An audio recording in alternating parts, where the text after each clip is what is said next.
thank you so much for staying with us for part 2 of Hollie's story. Enjoy. Hello, and welcome to the Pit Pony podcast with myself, Sharon Corley, and me, Sarah Dunwood, in which we talk to teachers from all walks of life who exited the classroom from what they thought was a job for life and thrived on the other side of teaching. It's not a popular thing. Nobody wants it. I don't want to have to take amphetamine in the morning just to be a person. Do you know what I mean? Like, it's the whole neurodivergent life is just full of shame. Shame, I didn't do this. And I'm constantly speaking negatively to myself. And my husband will be like, that's my wife you're talking about. And then I'm like, pulls me up for it. And I'm like, oh gosh, sorry, yeah, I shouldn't. And, you know, in front of, I mean, he's an angel, isn't he? He's an angel. He is an absolute angel. So what I'm going to do now, Hal, I'm going to say to you, great discussion sitting around this process. But what happened next within the school? You're off. You're waiting for the phone call with the executive head teacher on the Friday. Walk us through that. So obviously had to sort of go for the doctors and everything, request online for a fit note, and that was all granted and everything. And then it got to the Friday of the phone call, and it was a well-being call. And so I answered the phone, and it was the executive head, and he said, I've got the admin, the business manager here taking notes. And I was like, right, okay. The first thing he said was, I'm not going to ask you how you are. I was like, oh, okay, that's, weird way to start a wellbeing call, but okay. He's not great with his words anyway. So it took him a long time to basically ask if I was planning on killing myself. And I, he went round the houses, and I just basically said, if you're asking me if I'm going to kill myself within the next couple of weeks, the answer is no.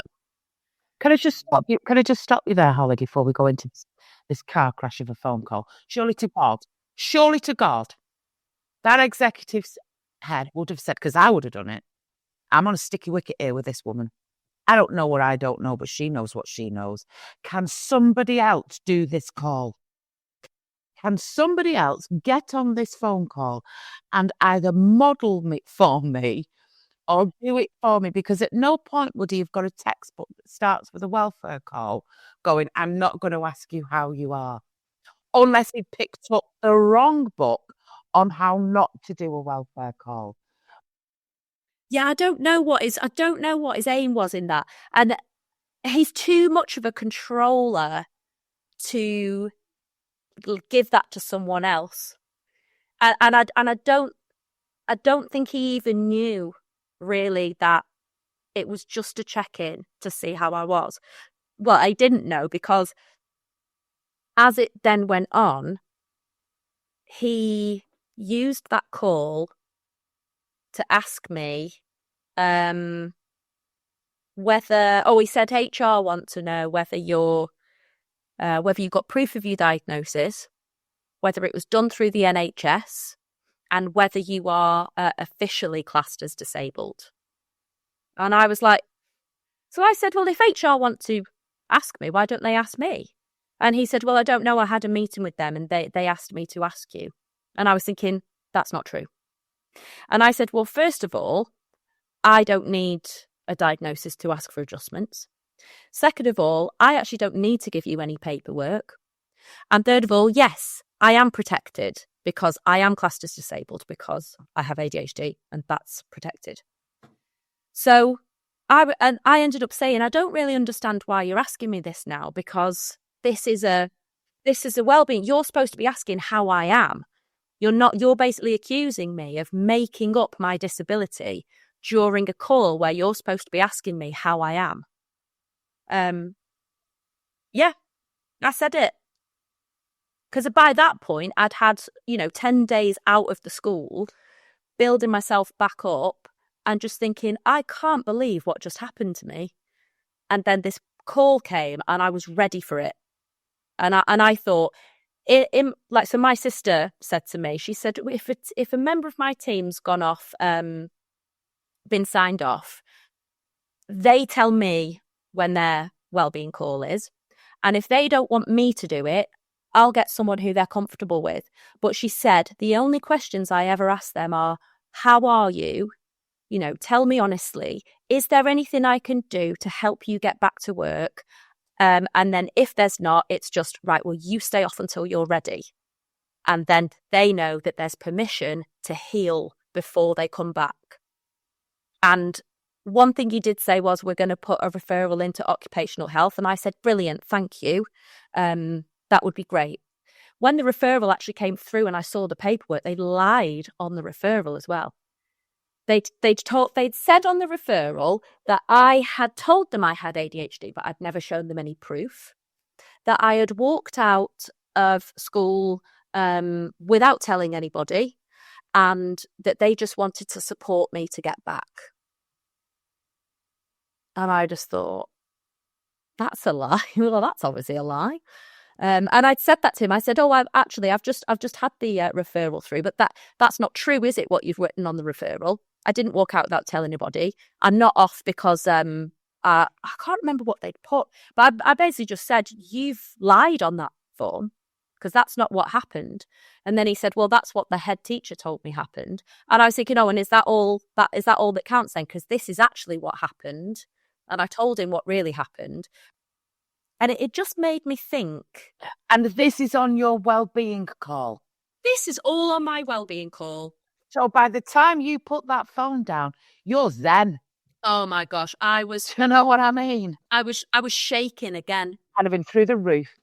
And I just thought to myself, do you not realise you're dealing with, I mean, at the time, you're dealing with a 38-year-old professional, intelligent woman. Who do you think you're talking to right now? That's what it was like. They think they're talking to some loom ball, woo-woo. Now she's got the latest face. She's got a tattoo. She's got a nose ring. What's the latest trend? She's ADHD. Well, isn't every other bloody middle-aged woman these days? That is what they thought they were dealing with. So in answer to your question, Holly, absolutely not did they know who they were dealing with. They were going to find out who they were dealing with because they didn't know they'd got your sister in the wings. They didn't know they'd got Rich backing you up. And they certainly didn't know that you've got the ability to read and research. And then this is the beautiful thing. You can have your sister, you can have Rich, you can have your research. You've got to have the guts to either put it in an email or open your mouth and go, don't. Yeah. Oh, and the paper trail was beautiful. I got everything. I was like, right, before they block me out of anything, screenshotting everything, transferring everything, printing stuff off. I'm having all of this because I'd spoken to my local union rep, and I must say the NEU were amazing. Brilliant. They were fantastic. And I don't know what it was. I think I just felt really heard by all of them. And I don't know whether it's because I know not everybody has that experience, but I don't know whether it's because I phoned them and I said, I know I'm protected under this. I know that this is discrimination. I know that this is illegal, and I want to know what to do about it. And they escalated it through to regional rep and then the NEU solicitors, which unfortunately we had to go that far in the end. Well, take us through. You've just had your phone call. You're feeling calm as anything now, totally supported. Yeah, your anxiety's not through the roof. You sit down, and what happens after that phone call, Hol?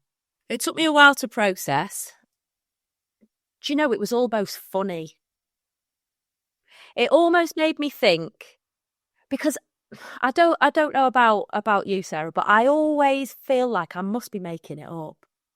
Always doubt myself, just like, no, just make it. Do you, Sarah? Yeah. Yeah. Do you? Yeah. Must be imagining it. How have I got through to this age and it's not been obvious and I must be an imposter and constant daily. Am I really? And particularly one of the things I hear Sarah say quite a lot is, Sarah, what was your main role for all those years in a school when it came to kids and spotting things? And go on, what was your job? I was a Senko. How could I see it? How could I see it in everybody else? I could spot SEN in a child before anybody else had. How could I not spot my own neurodivergence? Probably because I was neurodivergent. I mean, that's the answer to the question. But yeah, it's still, even just in a conversation on Friday, that was exactly the same thing. How did I not see it? And I think in some respects, we dug into that. Hollie, you came to your awakening and realization within the classroom. Actually, I think on reflection, what it was with you, Sarah, was you were holding everything together so tightly. Your mask in your organisation, the time constraints you had on you as a deputy, you actually didn't have time to. And I think what we've talked about in the past on our 27 hours a day on the phone is when the space opened up and everything fell away that had hidden and masked. It was the space outside of the classroom. Yeah. Probably what it was. Just actually time to self-reflect and to sit with yourself. Your life isn't always about everybody else. Yeah. I was certainly seeing things and going, oh, that's a bit strange. Why do I do that? And it was that simple. And ultimately it came to a head with me, didn't it? That in myself and Sharon and another team member were in a meeting. And I'm an absolute so-and-so for putting self-imposed deadlines on myself that are completely impossible. And then I kick myself over things. And I had a complete and utter genuine meltdown over something that I'd self-imposed. And I'd never experienced that before. And that was kind of the moment. I was like, whoa, what was that? And I was exhausted afterwards. Oh, bless you. Couldn't speak to anybody. Like, bless Sharon tried ringing me and I'm like, no. I didn't understand. I could say, I've seen, this is what I've got to live with, right? 2 occasions, right? First occasion, we are in the Connexus world, we're in a multi-head teacher meeting talking about this project we're doing. Sarah crosses the leg over, right? Bangs her knee. And because of a tolerance level to pain, because of another condition that she lives with, she passes out, right? Last Sunday, Hollie, we'd got a pit pony. In person, this was, right? So we end up with all these problems. Yeah, but can we just clarify on this that I passed out, I come round in this head teacher's office with all of these staff around me, fussing around me and all the rest of it. And then after about 10 minutes and a glass of water, I get back up, sit at the desk, get my notes out and carry on the meeting. Worked out a load of tickets. But what was hilarious, right? What was hilarious? It was in this, is it a school in Preston? It was in north of England, wasn't it? Really? Blackburn. And round the table, there's these head teachers, all women, all about 25 to 30 years in. Do you know what I mean? They're like, oh, hey up. Oh, she's gone a bit funny. Oh, next thing, they all stand round her. They call in a TA who comes in with a wet paper towel. It was one brilliant. But I saw Sarah do it again last Sunday on Zoom when we were recording an episode. But I saw her entire body shut down. I also saw the same thing when she was on Zoom in that meeting. For some reason, we were talking and I was utterly blindsided because you know when you almost think the Zoom is frozen? And then there was just this this almost like an out-of-body experience. And she said, I've got to go. And left in floods of tears. And it was like, I don't understand. Now, at that point, Hollie, that could have been an inconvenience. That could have been well, what is it? What have you been watching on TikTok that you now think you've got? Okay. But it wasn't from the start of it. There's genuine compassion and understanding and empathy to go, something's not right. What is it? And I had to, if you are neurotypical, you've then got to fight against what was happening to you. How can we fix it? How can we make this go away? Right, you've got it. Right, is there a cure? What do we do? So at the moment, I think this episode will date in 20 years and people will be laughing that we had this type of conversation sitting around these workplace environments. This will date so badly, hopefully. But you're now in a position where you're at a school, you're being treated the way you are, and you're having to do something really quite canny, which is I'm pulling down my paper trail. So something within you, Hol, must have said, right, I'm going to be in for a fight here. Mm-hmm. And I was up for it as well. Because I thought it was after that phone call and the occupational health referral, I thought they're not covering their back. They're trying to rewind the clock a little bit and redo it. And I thought, I'm not letting that happen. It's not, and it's not as if they didn't know me. The head teacher was a friend of mine. You know, I'd known him for a while. He was a friend of mine, and you know, his wife and his family and everything, like lovely family. It was just in that moment, I was just completely misunderstood. So then, what am I?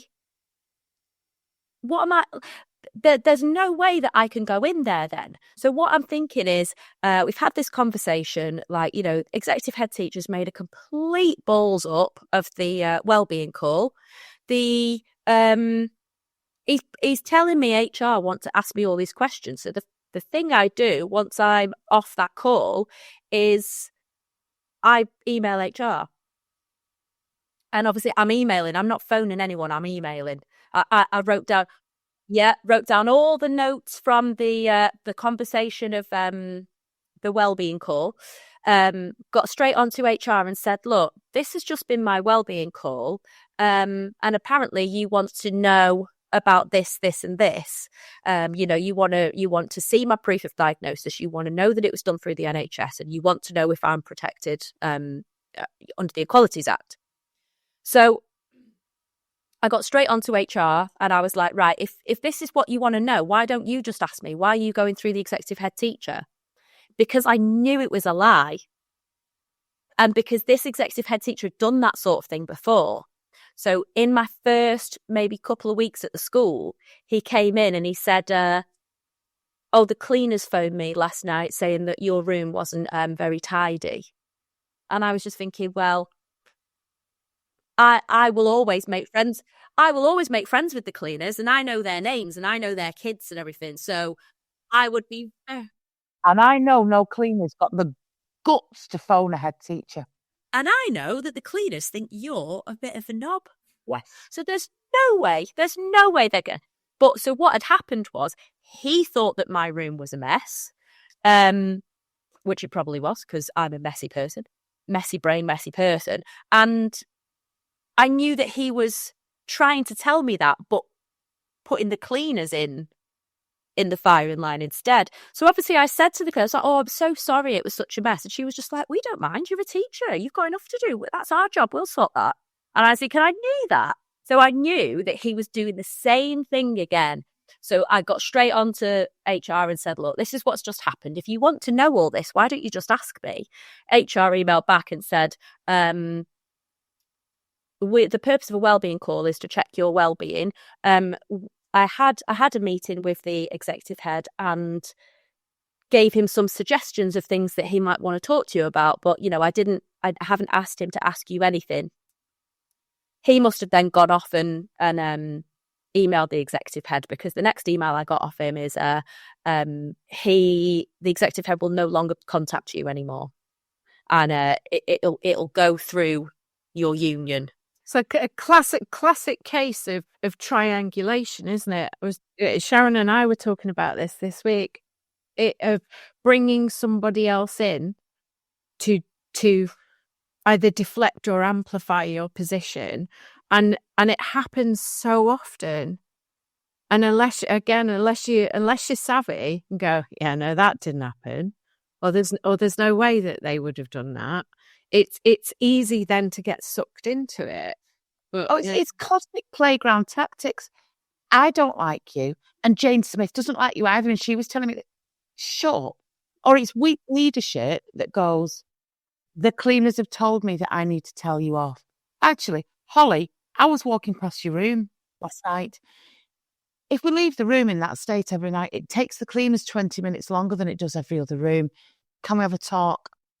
There are ways in which you can, because if you'd have been approached like that and gone, oh my God, I'm inconvenient to the cleaners, your rejection sensitivity alone would have made absolute, headway on that. So HR write to you and go, okay, you'll now be contacted from now on by the unions. How are you feeling at this point?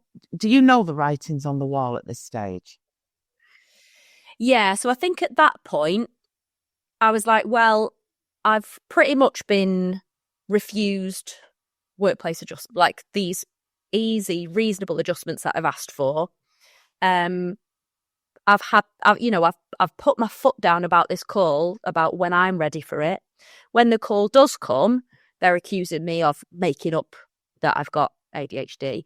And then I've just caught the executive head out in a lie. So even now, HR are telling him not to contact me. My union have agreed that it is discrimination. It's workplace discrimination, disability discrimination. So I'm there thinking, well, if they're not going to make adjustments, I'm not going to be able to go back in. That's as simple as it is. If you don't make reasonable adjustments for someone, they cannot work in that workplace. So after that, the occupational health call came through, and it was the first time that I felt listened to and seen. And I told the nurse that as well. I said, I really appreciate what you're saying. She basically agreed with me, and she said, oh, is that all you've asked for? And I said, yeah, that's all I asked for, really, because of this. And she was just like, well, I don't know what the problem is then. And I was like, well, I don't either. And I want it on record that the reason they've referred me is a lie. That didn't happen. And she said, well, I'm not going to tell them anything that you haven't already told them. So the occupational health report was, Hollie's got ADHD. She needs these adjustments. I would recommend this, and this, which is everything I'd asked for anyway. And she said, and actually, it might be worth you having some, like ADHD coaching or mental health check-ins or whatever. You can access that as well. So I was just like, oh, put it all down there. So that was sent back, to a copy sent to me and the school. So that all goes on the timeline as well. And it was almost like, because they'd agreed with me, they then almost tried to get me in another way. So then they were saying, well, when you did your medical questionnaire when you first started, you didn't tell us you had ADHD. So obviously I'm there thinking I wasn't diagnosed, so I can't put it down, because I didn't realise that I could actually put, I'm on the waiting list for an ADHD assessment. And I think because I knew them all anyway, so I was always talking about it. You didn't put it down on your medical questionnaire, but the minute you knew you had, you brought it to your employer's attention. Yeah. And another thing was, you didn't say that you had anxiety. But when you were signed off work, it was because of anxiety. And I said, well, that's what the doctor put on the fit note. But I told them everything that happened, and what they put on the fit note was what they put on the fit note. Like, that's not down to me. And then they would say, well, you didn't say you had anxiety on your medical form. And actually, I take the anti-anxieties because of PMDD. So I don't consider myself as having anxiety, but I take anti-anxieties because of my PMDD, premenstrual dysphoria. And so it always then became like the semantics of what I told them I had, and how I can't support you because it wasn't on your medical form. You didn't declare it. And it's like, that's not how it works. You know, it was like this, because I was friends with the head, I'd sit in his office in the morning and chat with him, and we'd laugh about like, oh, well, I'm just waiting for my meds to kick in and all this kind of stuff. And it was just an open thing.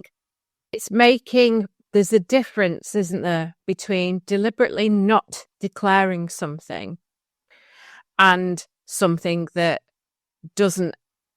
wouldn't fit on a form at that point because it's not been identified, diagnosed, or whatever. And that for me is absolutely critical, to take something where somebody hasn't declared it, i.e. there's been a degree of subterfuge, let's put it like that. That's a very different scenario than somebody who didn't know that they had ADHD and actually doesn't have anxiety until the point where the employer has created a circumstance that has made that person anxious. That's two very different things. Very different and very distinct. Naughty. It's like you're supposed to be able to preempt that you're going to be anxious about something they've done, when it was like being accused of just making everything up. And you don't need a diagnosis anyway, so why would it matter? I've got all the documentation that I need. I've got the titration reports, I've got the initial referral, I've got my diagnostic report, I've got it all. I don't have to show any of them anything. Do you know what I mean? I don't have, they don't. And actually the ADHD report is really, really personal. And, you know, thinking about it, and it goes back into your history, into your childhood and that sort of stuff. And I share what I want to share. And actually, if I had have shared with them, you know, more of my sort of personal journey to where I was, then maybe they wouldn't have said stuff like, oh, I'm just checking you're not going to kill yourself and stuff. Because as a child of a suicided parent, that could have been a huge trigger for me. You know, there's just a complete insensitivity as to what you're dealing with, and that person who signed off is signed off because they're just not well. And my sister had to keep saying to me, Hollie, you're not well. You're not in work because you're not well. Go for a walk, go to the gym, go for a coffee with your friend. You're trying to get better. You do not have to stay in the house isolated like a hermit. Get out and do things you enjoy. It's like trying to bring people up to speed with where we are. This reminds me of my dad in the 80s, trying to re-educate him about homosexuality.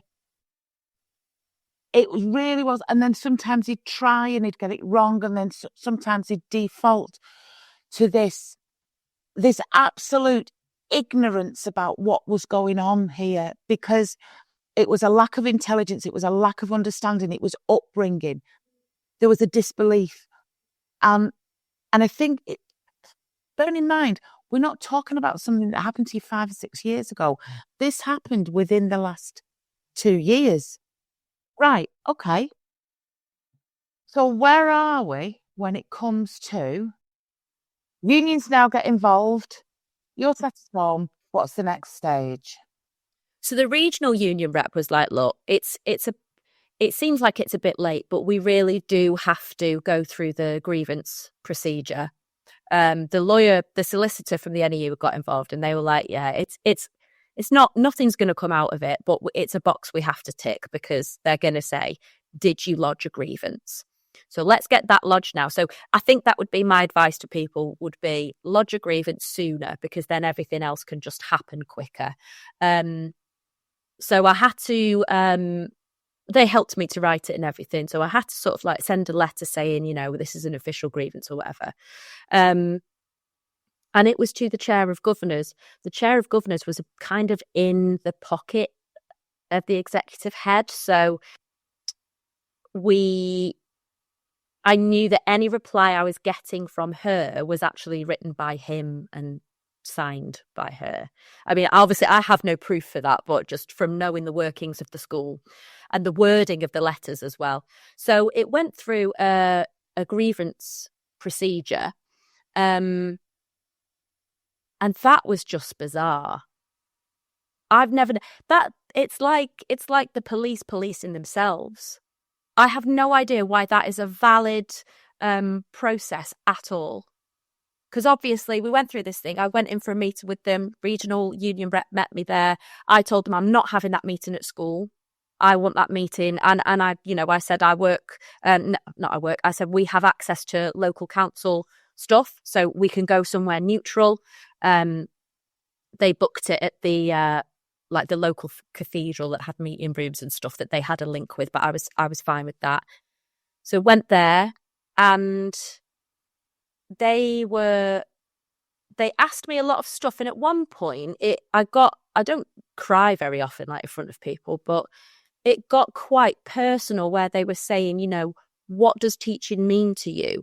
What do you love about teaching, and that sort of thing.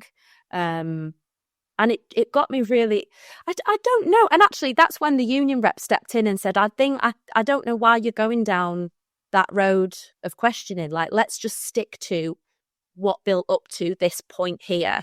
Because in that moment, I just thought, I really miss the children. I really miss them. I love my job. I love the children. I love the parents. And I just thought, in that moment, I just thought, this is such a shame. This is just such a shame here. Because, you know, if you've got a child with ADHD and they're going into school and they're being taught by a teacher with ADHD, they're going to be understood to a degree. Like, I know everyone presents differently, but how much more safe would you feel sending your child into that class, you know, with their little quirks and their little bits that make them unique, and someone else just knowing, oh yeah, I know how that feels. And I just thought, like, I loved my job because they got me and I got them, and we were a team. And just what a shame this is now.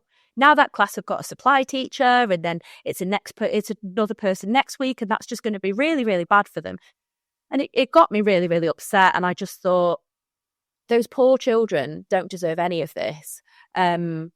We stuck to the facts, and then obviously I got a letter saying, oh, you know, the outcome of the grievance procedure is that nobody's done anything wrong here. I mean, of course, like... Of course it is. The outcome of the grievance procedure is we found ourselves guilty and we've cocked the whole thing up. I don't understand why that's even... It's not a procedure, it's humiliating as well. So, but that was a box ticked. And after that, the lawyer said, so what we want to do is we want to contact ACAS and get like a case number and everything, get it all logged. And she said, and then what we can do is we can, she said, I don't want you to hand your notice in until the very, very last day that you're allowed to do it. Because she said, while you're still employed, you're protected more. So if you're thinking the last day for me to hand my notice in was October. Well, I think it was going to be October to leave at the end of December, because I think I was temporary contract, so I think it was a little bit different. But but the lawyer was saying, don't do it yet because we need you employed by then. And then as this was kind of going along, the lawyer said to me, this is actually could be considered unfair dismissal, constructive dismissal, and it's constructive dismissal, and it's also discrimination in the workplace as well. So she said, what we want to do is, if you're going to resign, you need to be careful with the wording on your letter.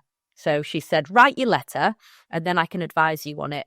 So they advised me on my letter, and it was one of those, I can't remember how you word it now, but if it wasn't for this, I wouldn't be resigning. If it hadn't have been for your lack of this, then I wouldn't need to resign. But unfortunately, because of this, I'm having to.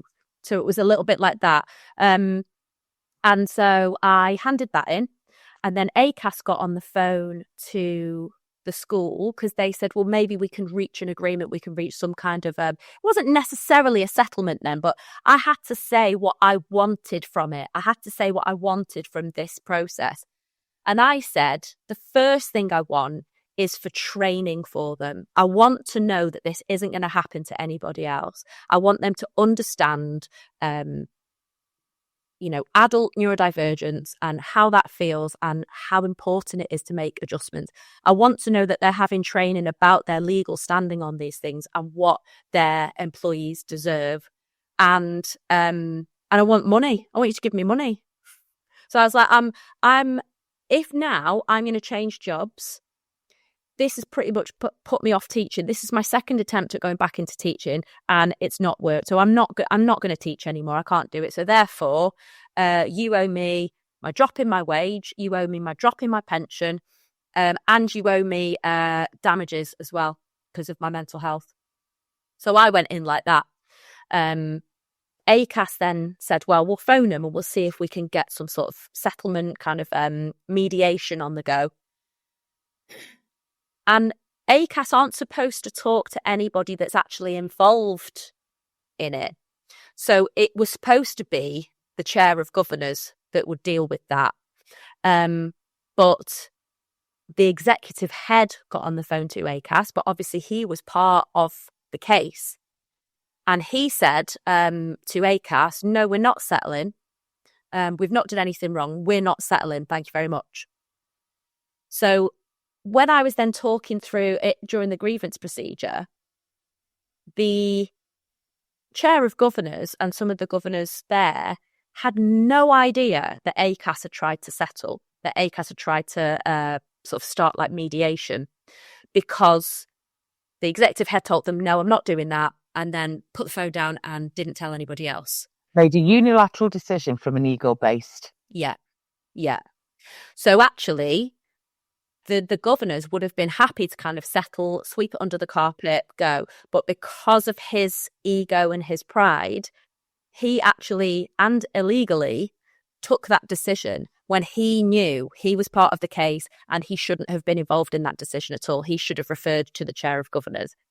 So that was quite funny in the grievance procedure, where they didn't actually know that ACAS had already tried to settle and tried to mediate.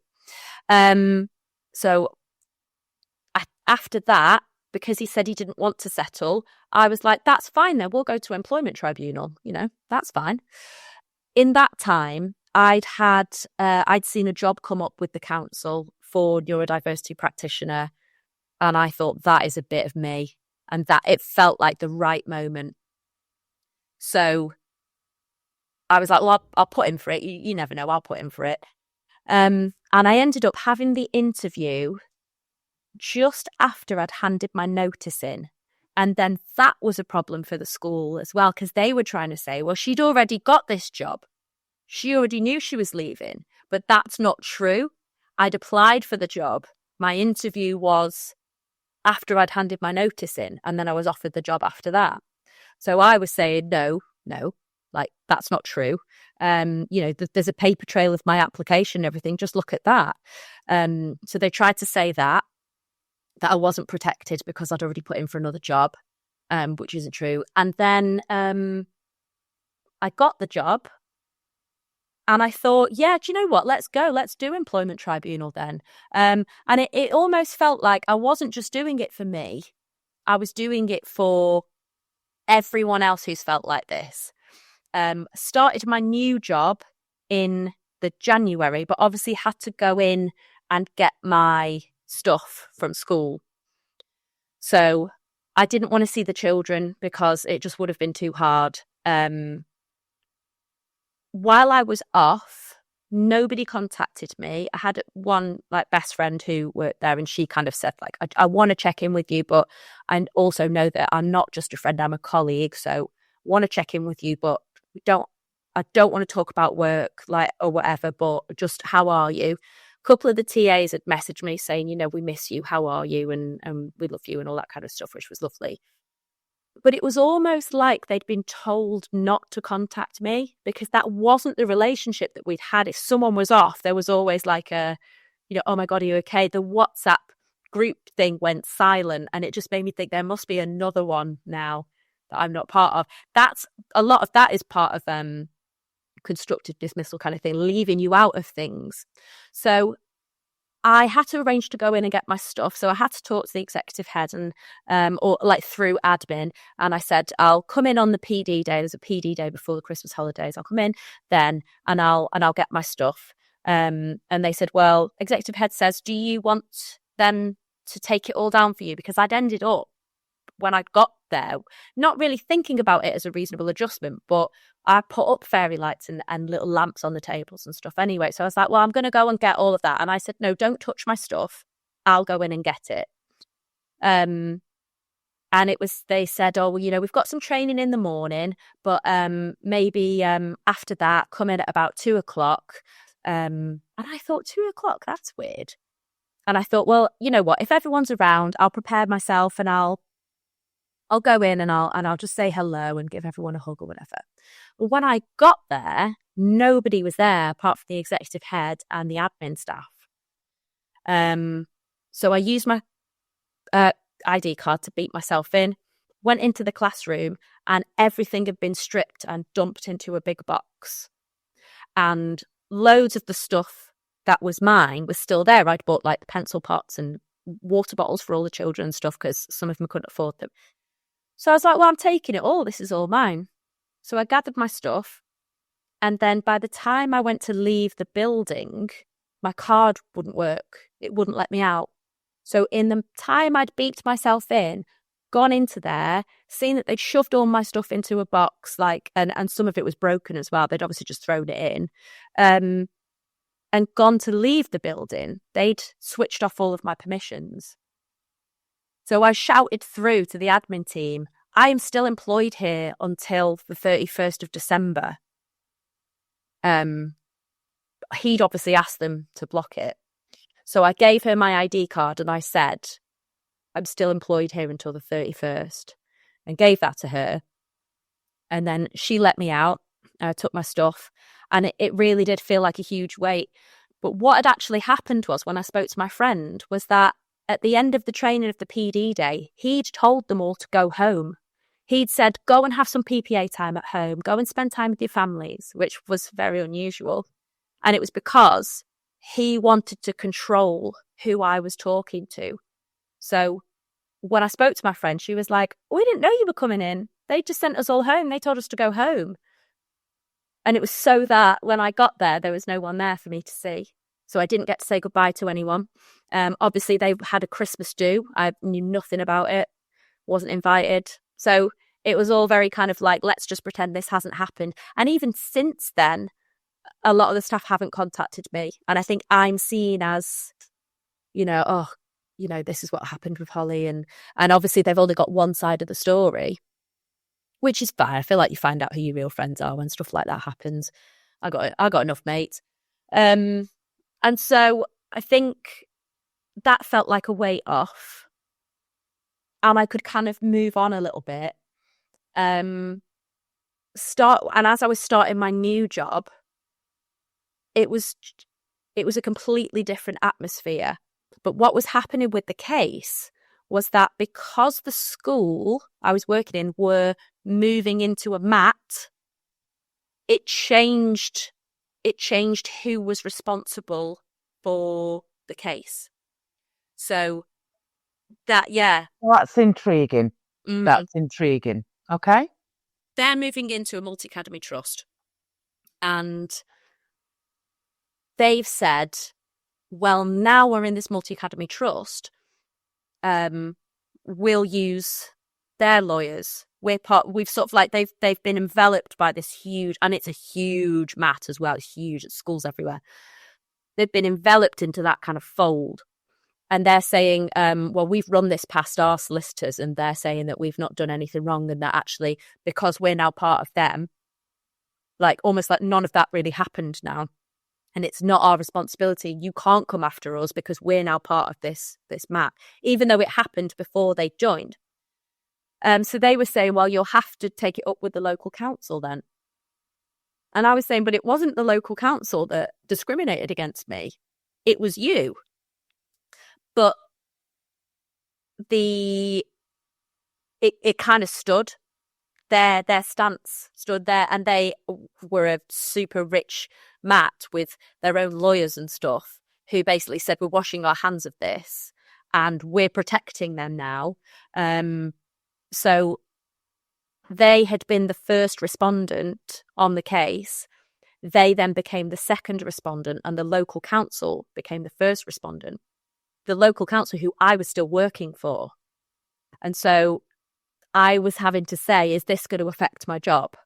It all became a little bit complicated, but I thought I have to keep going with it because it still happened. It still happened to me. And I'd started this new role with the council in the ed psych service. And the first things that I was asked were, make a one-page profile of yourself. Tell me what works for you. Tell me what doesn't work for you. We do flexi time here. If you need anything, just ask. If you do the school run, that's fine. You can catch up with your work later. And it was just everything I'd wanted. So by the time Access to Work actually phoned me, I said, I don't need any adjustments because they're all being made for me. And they said, well, if you end up you get into this role, you do need adjustments, just give us a call and then we can go from there.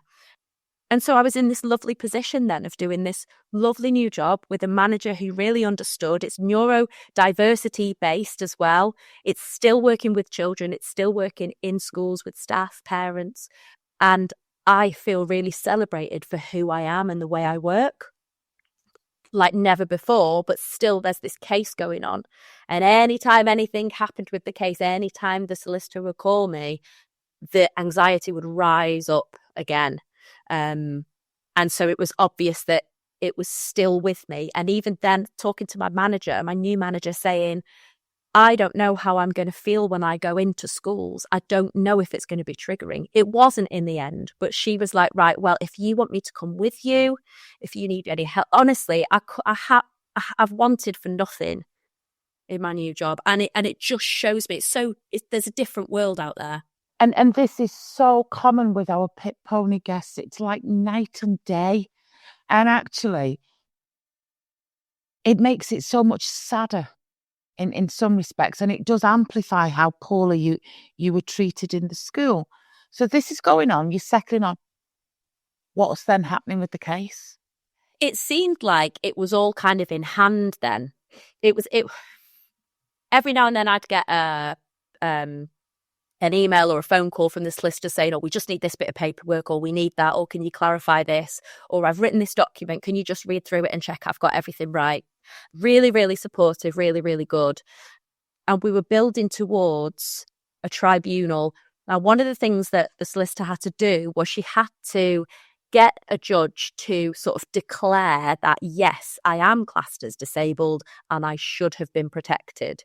So I had to get medical evidence. I had to send them all of my sort of medical records and contact the doctors and stuff and get all that for them. And the judge sort of said, yes, we can go ahead with this. I'm happy with the evidence as it is. The paper trail and everything was so important. So I was really glad that I'd spent time doing that as well.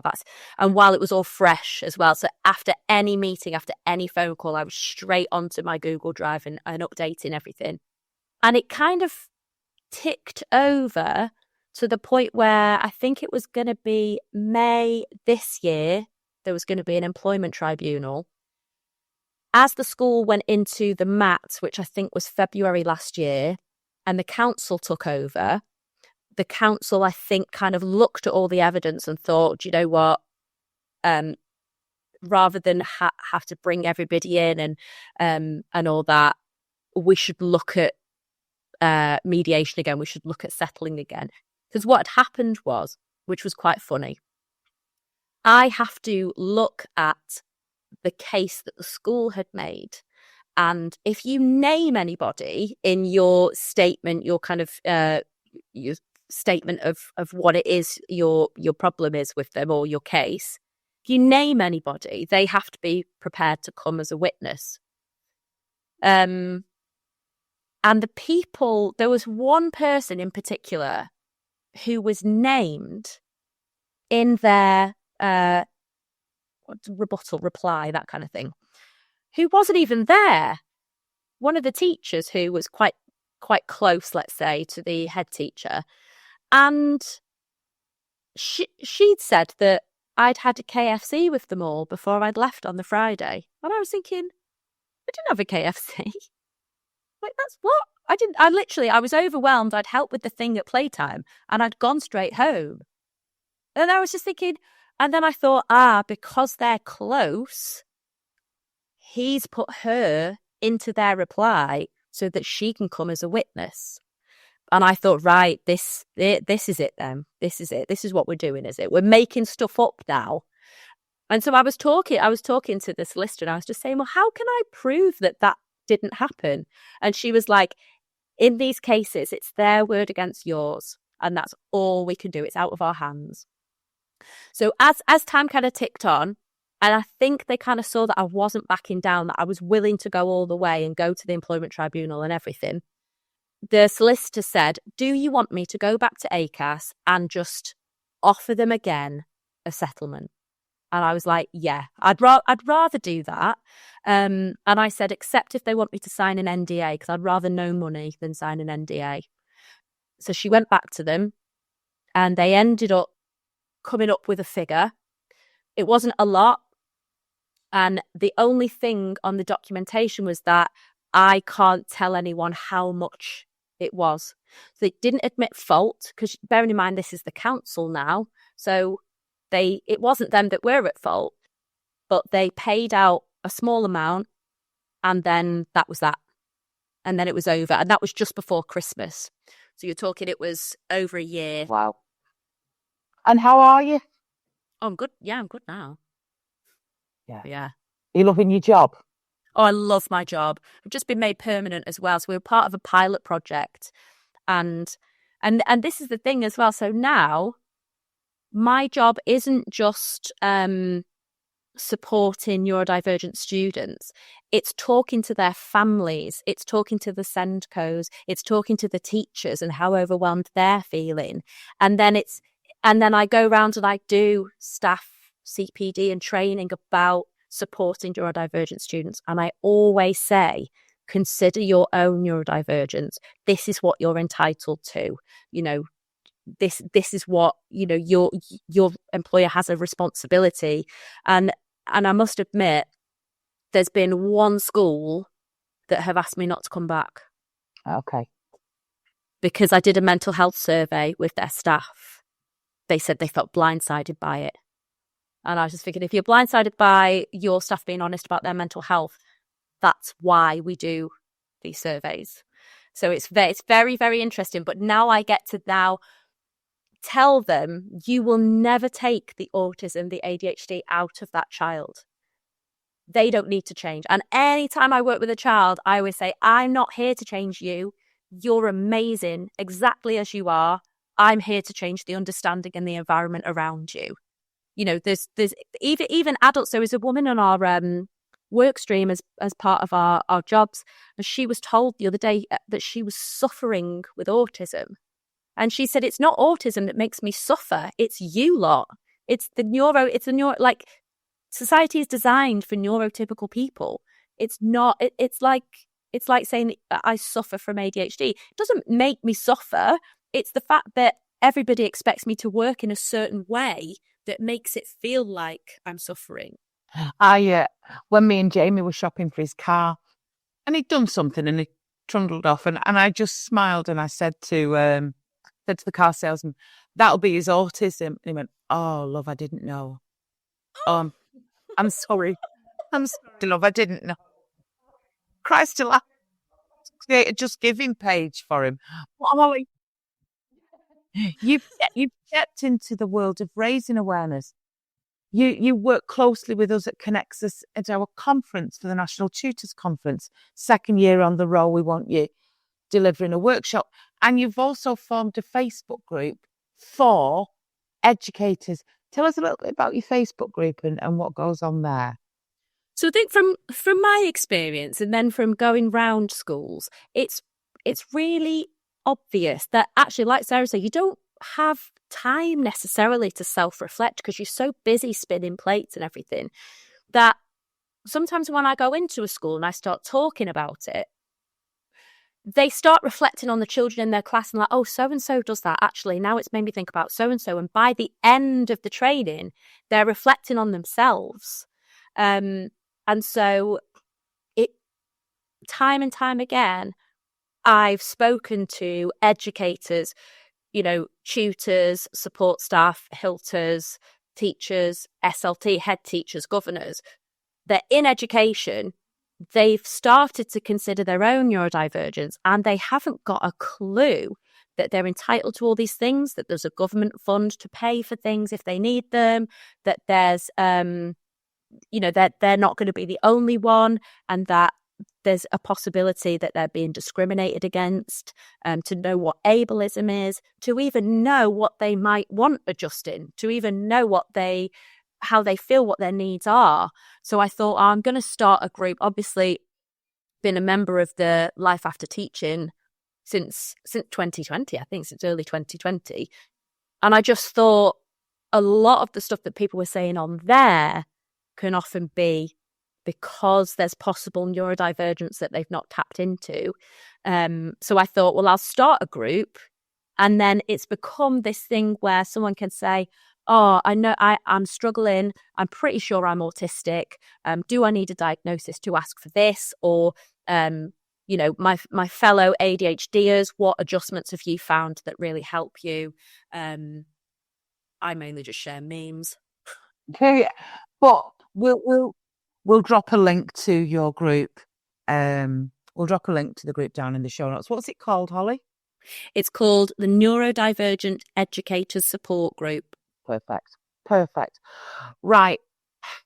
Me and Sarah did not think for 1 minute this was going to be a quick one. I thought that. When did we meet up with you and Rich? Was it December, January? It was like between Xmas, wasn't it? Yeah.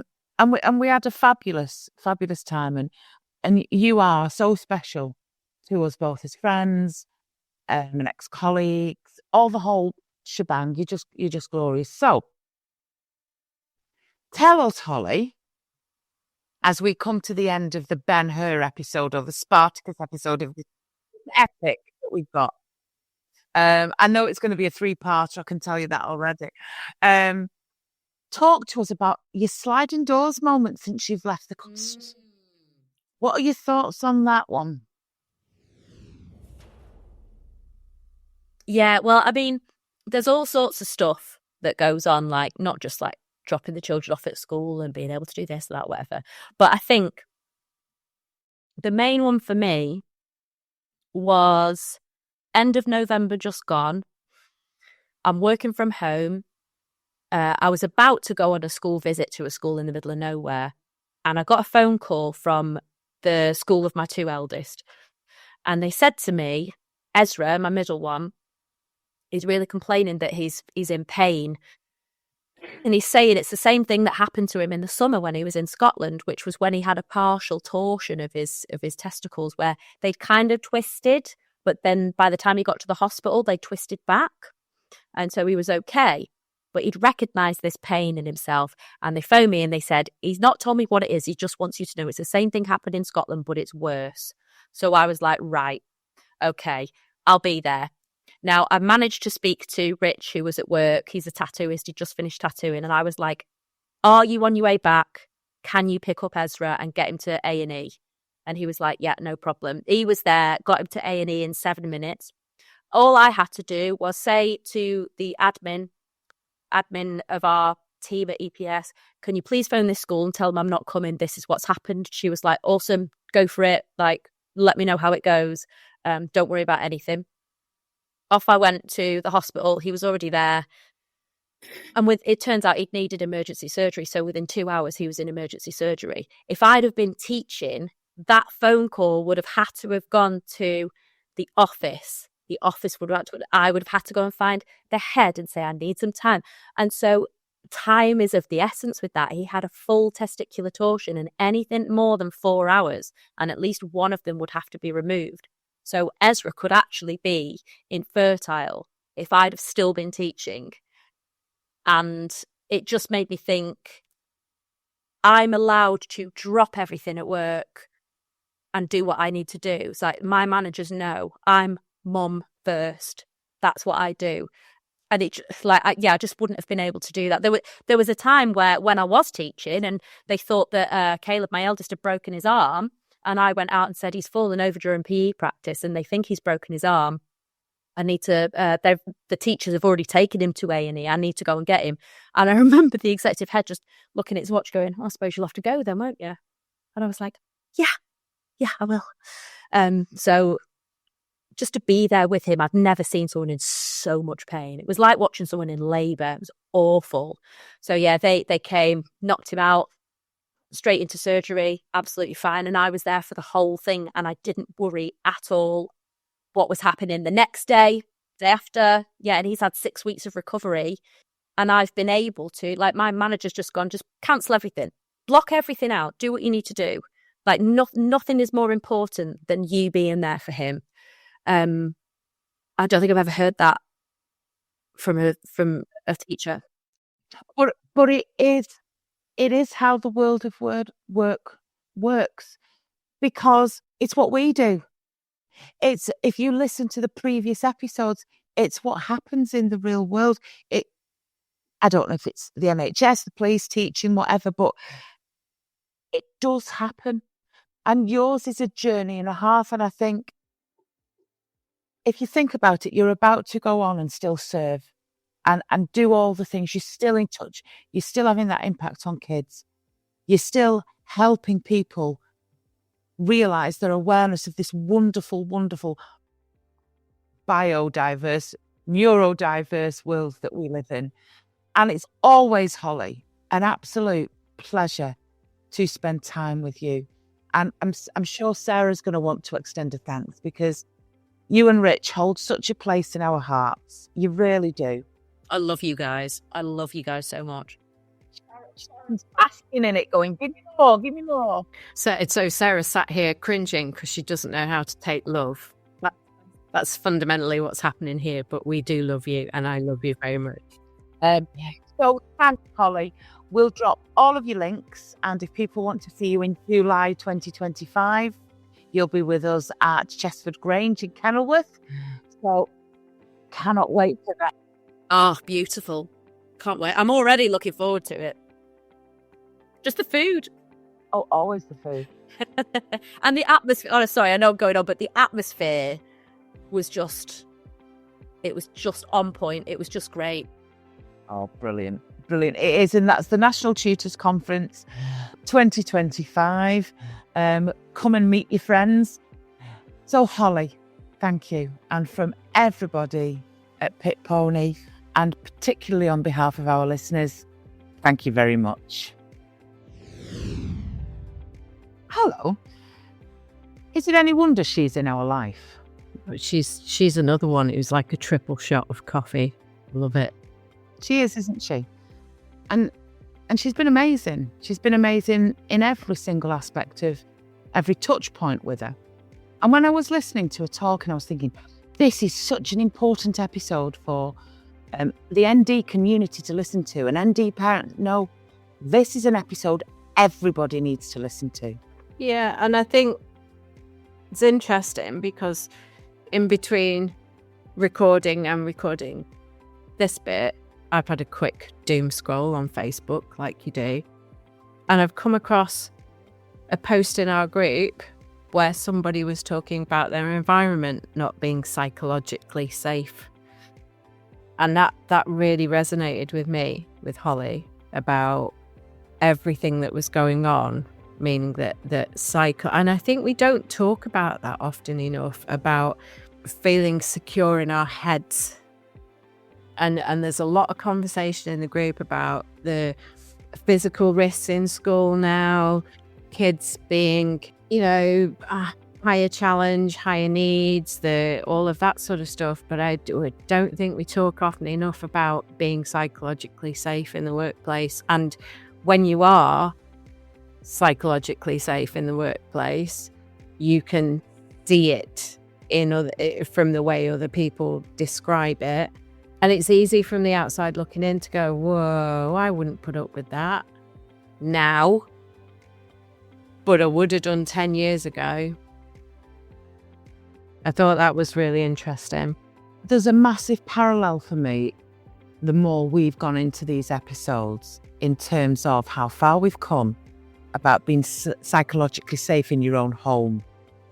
We've moved through that level of moving from thinking that abuse comes in a physical form. Well, she wasn't battered. She was a battered wife. So that's why she eventually left. We've moved through understanding and developing ourselves as individuals to recognise there is as important a risk to our mental health as there is our physical health if we are in that environment. And I think we're moving into a new era in the workplace. And that's what we're trying to do here with these podcasts. Even though we're early doors, Sarah, I think we're on episode, I think this is the 25th, 26th recording we've sat and listened to. There's no commonality between our guests. They're from different parts of the country. They've worked in different school environments, but they're talking about the same things that are damaging people. And it's like what I said to Hollie at the time. I suspect I hope this episode will date. Yeah, I do. But I don't think it'll date as quickly as we think it might. Because it's generational new brooms, isn't it, who come in and go. It's about waiting for that personnel change. And I think there's a couple of things for me that there's something that she said, all I wanted was a bit of professional trust. And that's a common theme.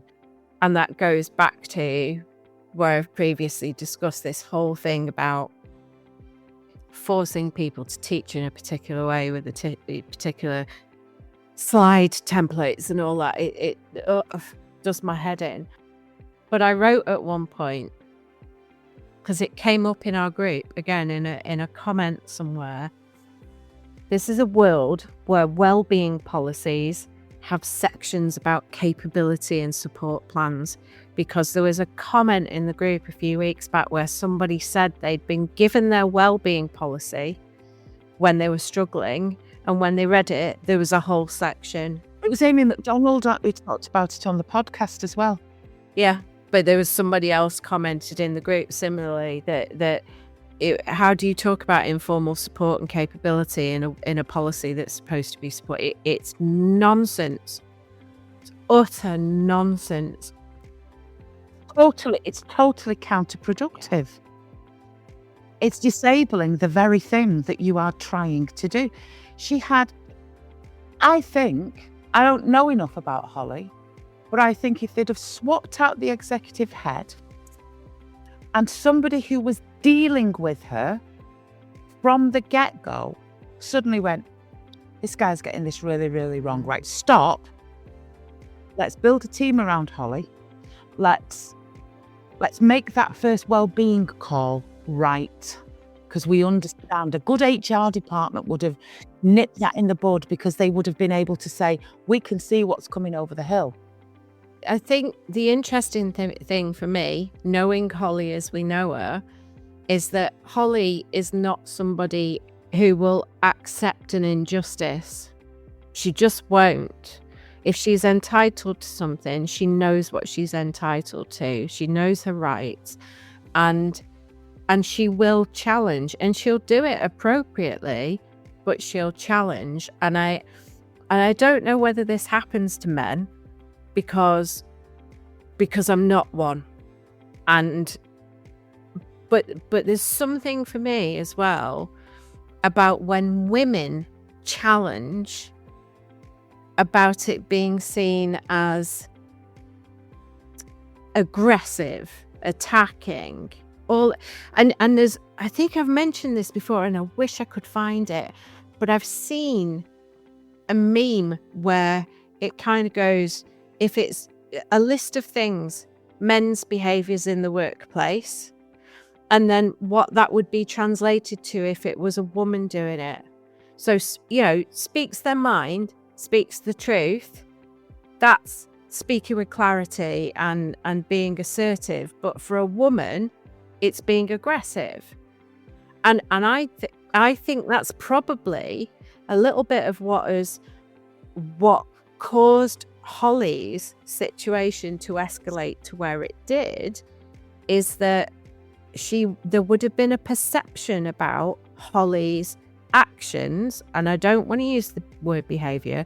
Hollie took a particular set of actions to get what she was entitled to. That will have been interpreted by the and it was two men, the two men who were dealing with her, as behavior, not actions. And I think that goes to the heart of a lot of what we talk to people about. It is what I have struggled with all of my life. Acting in a way that does not sit with my gender. A dear friend of mine sent me something only recently, only within the last 10 minutes. I am not intimidating. You're intimidated. There's a difference. I'm not mean. I'm not aggressive. I'm honest and assertive. And that makes you uncomfortable. And it's not me that makes you uncomfortable. My presence challenges your comfort. I will not be less for you to feel better about yourself. And that's where Hollie came from. I will not diminish myself and what I am entitled to. Or my right. Or, what I'm entitled to in order to make you stop feeling uncomfortable. Because you don't understand what I'm telling you. And when you've not understood it, when I'm using words and concepts like neurodiversity, ADHD, medication, because that is completely out of your comfort zone, your automatic reaction is to dismiss, diminish, and almost do that quizzical frown on your face. What exactly is this? Do you have this proof that you need? Well, that's not acceptable behaviour, because you seek to understand. And there are certain things where we always talk about this. There are people in the work environment, whether it's teaching or non-teaching, and it's an old northern expression, who swing the lead. They are trying to find a way out. They're not pulling their weight. But when you've got somebody like Hollie, and this is the bit that always gets to me, she was asked to rejoin that school. We've listened to podcast episodes where they have displayed themselves in a certain way in interview, and then when they walk through the door, why are you doing? You picked me. And I always go to this route when people are talking about capability. At some point, a head teacher put a job advert out outlining what they wanted. They received, and I might be going old school, they received on paper 25 applications, okay? 25 applications. They shortlisted. They invited people for interview. That could have even been a pre-walk around the school. They then asked them to do a task, whether it's a lesson or an intro exercise, or put a presentation out there. They shortlist again. So they're really, really getting to the hub of who they want in their organisation, with scoring cards and discussions and everything. And then they go to a final interview and they pick that. That's a lengthy process. That's a costly process for a school. And then how is that person within that same environment at any period of their employment told they're incapable of doing that job? At what point is the responsibility of the person to get the best fit in the first place? You've got someone coming to an interview with balloons and clowns and puppets, and you know for a fact that's going to wind you up when you're through the door. Don't give them the job. Be clear on what you're looking for. If you're running a school, that's part of the behaviour management policy, is to put children in high-vis vests and walk them around a prison break yard, which still, I'm going to have to sit with that for a bit. It's appalling. If I found out that my child, when he was that age, was being Did a chain gang. oh my Lord. So at what point, having known her, knowing who she is as a person, do you think she's going to be a really great fit for our school? Absolutely not. But it doesn't mean to say that there's not somebody else who is. But you've got to know your ethos. You've got to know what you want to achieve. And therefore, if you appoint Hollie and she comes to you and she says, this is what's happening to me, and I think this is the difference. Head teachers are not frightened of tribunals and investigations because it's not their company, it's not their dollar. They have got a wealth of protection around them. And if they cock up, it's not as significant if the buck stops with you. And I don't think head teachers and senior executive head teachers genuinely believe the buck stops with them. Because if they did, wouldn't have dealt with ACAS. No. Because he'd have been too scared to put a foot wrong. That's true. I also think there's interesting parallels and differences. If somebody gets a late diagnosis, let's use that phrase, of a condition, so ADHD, which is protected under the Equalities Act, how is that any different from somebody getting a diagnosis in their late 40s or early 40s or whatever of an illness? Of rheumatoid arthritis. Yeah, of fibromyalgia, of, heaven forbid, but cancer, because those conditions are protected under Equalities Act as well. They cause a long-term and sustained difference to a person's life, and they're protected. An employer, take out head teachers. No, let's not. Head teachers wouldn't have treated Hollie that way if it was a physical medical condition. They wouldn't have done. It's a bit more than a physical medical condition if it's something they understand. Because Auntie Joyce had this, or I worked with a teacher who used to have this. I get it. It's in my eye line of understanding. So I can relate, I can be sympathetic because I understand. When you are going in this day and age with a neurodivergent issue, or you are talking about neurodiversity, if you don't understand and you are drowning anyway, and you're not a confident and open person who goes, Hollie, I don't understand enough about this. Talk me through what it means. She would, straight away, the first red flag was he didn't understand access to work. And he said, do you know that'll go on your record? That's speaking from ignorance. Well, there is a massive ignorance surrounding this in teaching, not so much the civil service, not so much the corporate world, because we're ahead of the game. We get it. We get it. We're learning it. It's changing all the time. People make mistakes, but they're open to understanding.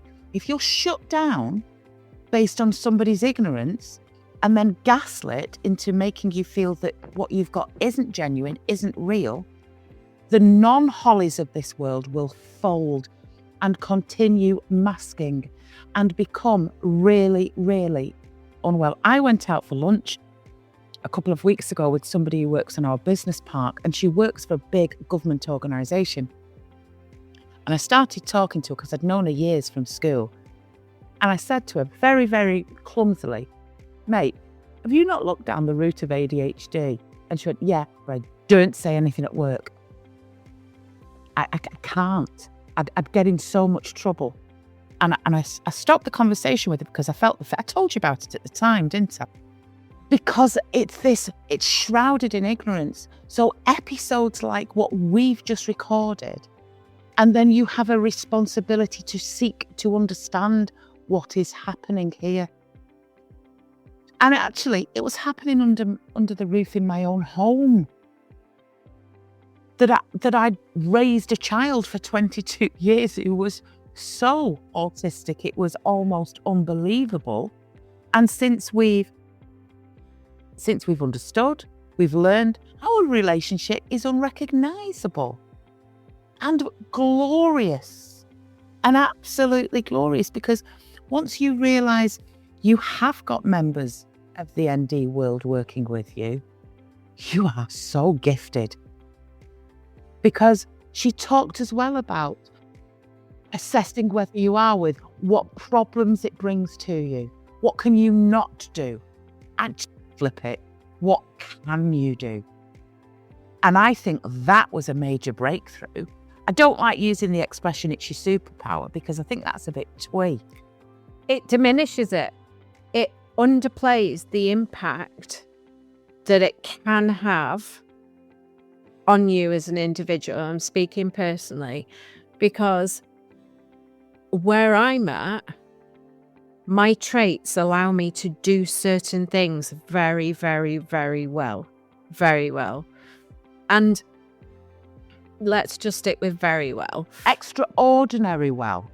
And those things, those ways that I work, I consider to be a gift, in the same way as when I was at school as a student, my ability to use those same skills in that setting put me right up at kind of fairly high in the year group and all the rest of it, and had gifted and talented been a thing at that point of time, then that's probably where I'd have sat with some discomfort. So yeah, when people go, oh, it's your superpower or whatever, it's actually a little bit, it is, because it's okay for me to think that is my superpower, but for somebody who is not got what's going on in my head and the way I think and feel, for somebody to make that judgment on my behalf, no, sod off, go away. That's not your judgment to make. Absolutely not. Absolutely not. It's appropriating somebody else's thoughts and feelings, and that's not okay. Not your language to use either. Yeah, it was interesting, but I think she was so on the mark about diagnosis, and I've seen it personally. I've seen it with children that I've worked with. I've seen it with family members. The whole idea of it looking at a deficit model of what you can't do is flawed to an, I mean, it works, but it's flawed. And when I came to the point of kind of my own realization, I did that self-talk of, but this can't be it, because I do make eye contact with people, not consistently, but I do make eye contact with people. I have got a good sense of humor. I can crack a joke. I can figure out the dynamics in the room. I might not respond to them, but I can figure them out. And so many of the diagnostic criteria, you don't necessarily apply. And you go, well, then I mustn't be. She talked about the head psych saying, but he makes eye contact, so he can't be. It is really complex. It's complex. It is really complex. I thought what was interesting and what listeners wouldn't have been able to see was Hollie's visual of the level of neurodiversity hasn't changed.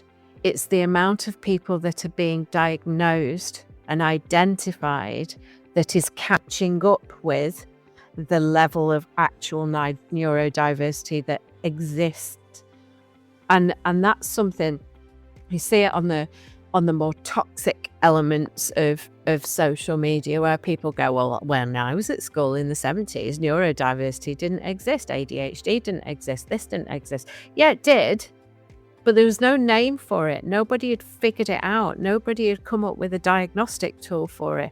We are catching up with the fact that there is difference, and difference is a good thing when the difference is supported to allow those people who are different to function in a world that apparently wants everybody to be the same. And she pulled in the animal kingdom, didn't she? And nature. We are all different, but that's what makes us stronger and greater. Going back to the noughties, or probably the 2000s and 10s, we had kids queuing up at the attendance office for Ritalin. Because that's all we understood. We'll medicate these kids because, all right, have you got Johnny last thing on a Monday? Right, well, his meds are going to be, so he's going to be off the wall. And let's go back even further. Something completely different. I'm a left-hander who's 52 next week, and I do everything bar right with my right hand. Because because I've had to learn there wasn't left-handed scissors, there wasn't this, there wasn't that. So I do everything right-handed. My grandparents were, my granddad, and I know this is fact, it wasn't one of Granddad's tall tales, used to, if he picked up a pen with his left hand was smacked. So he became, because there's a left-handed trait in my family. Aunties, uncles, my brother, both of my grandparents, at least one of them was left-handed, but it was literally beaten out of them because it was seen as something wrong. It is something that sits outside of what is considered typical. So if you think about that, walk into a restaurant and imagine it wasn't just writing. Imagine all your life you've got to swap over your knife and fork. Because, and it really is that simple, because your needs have not been accommodated, and a stage further than that, there is an assumption that you have your knife and fork in that way. So you've constantly had to readjust your environment in order to eat and productively use a knife and fork. Well, imagine if you went in and said, would it be possible? I'm not asking for you to make sure that my place table is always the same, but as an idea, as a restaurant, would it be okay to just put the knife and fork in a pot in the middle so we can both take out our knife? We can take out our knife and fork as we want to. Now, I'm using this as a really, really basic example. But if you've lived in a world where you've always sat down and gone, Roddy hell, cross them over, you start to amplify and multiply all of that in a day in order to just simply use your left hand. It's draining and it's tiring and it is signalling to you that the world around you is not set up for you. And that's simply what she was saying with lighting. And the response was, well, if we put your knife and fork in a pot, Holly, we have to do it for everyone. No. I'm not asking you to set everybody's place table the wrong way round so everybody has to cross things round. I'm simply saying, if you just did that for me, it would make my working life the same chance as everybody else's. I want parity, not to be considered a leg up or special. And that's what got me about Hollie's story. She didn't come in with this huge list of I need this, I need that, I need the other. I need to have one lesson on, one lesson off. I can only have 10 children in a room. Her adjustments were reasonable. And when you listen to Hollie talk at great length, she always talks about the word reasonable. if they're not reasonable within that environment, so the restaurant would say, unfortunately, we'd have to buy a load of pots to put everybody's knife and fork in. There'd be a cost implication for that. It's not reasonable to grant that. Fair enough. You've had a conversation and a decision has been made that means what you've asked for is unreasonable. She asked for a change in a board that would have been done if it was a kid. She asked for a change in the lighting that they could have accommodated it was a kid. And that nonsense of admin that she was doing on a Friday morning, I go back to, with the greatest of respect, was that even her role? It's interesting because I had a conversation with Lord Dunwood after we'd recorded, and he was asking how it went, and I told him, I obviously I've talked about Hollie before now with him, and I told him that bit, you know, she'd asked for some adjustments at work, and he asked what they were, and I told him, and he went, yeah, that seems reasonable. Did they refuse? And I was like, yeah, pretty much. So I don't know. It is just nonsense. But yeah, when you take it down to something as simple as left hand, right hand, it's a great analogy. It really is a great analogy because things can be done so simply. You can have the scissors now that are left-handed scissors. You can buy cups. It's not hard to do. But if you're still going at it from the point of view, you're just choosing to be left-handed, sort yourself out. It's tie your hand behind your back because that was what she was met with. She was met with somebody who didn't believe what she was saying was real. It was probably chosen. It was probably attention-seeking, and she's a bit wacko. Well, you brought her into that school. And actually, the kids would have benefited from that. Because you had an emerging specialist within your school who now, ironically, is going round and working with other schools, teaching people about the ND community within kids, teaching schools about their ND community within their teaching staff. You had an expert on the books. You could have been flagship. Yeah, it could have been ahead of the curve. Correct. Massively. You could have been a flagship. But as is always the case, if we don't fit these square pegs into our square holes, we let them go. And the world is a far, far less rich place if that decision is made. Because if you've got a melting pot of so much talent and not different neural pathways, but talent. Because if you find somebody's talent, like we do with our Pick Pony guests, whether it's come because it's something they are naturally gifted in, or it's because of the way their mind thinks, you want a talent pool. And you find that person's talent, and then what you want them to do is spread it across. Your way of working has massively levelled me up, and my way of working has levelled you up. Because that's what it works when you celebrate differences. And I think basically we've got a belting episode there, Sarah, that people can use as a resource to understand and as a springboard to go and seek to understand a bit further.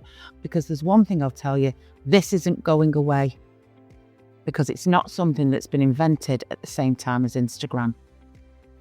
Always great to spend time with the wonderful Hollie Jones. Always feel slightly richer and more educated having spoken to her. So belting episode as usual. Thank you to our listeners. Thank you to Lady Dunwood. Thank you to Hollie and everyone involved in the production team. So until next week, we will see you on the other side. Tra. Thank you so much for staying with us throughout another great episode. And on behalf of myself, Sarah Dunwood, and all at the production team, we appreciate your continued support. If you wish to contact me directly for a support session or a clarity call for your next steps, please find my link in the comments below. See you soon.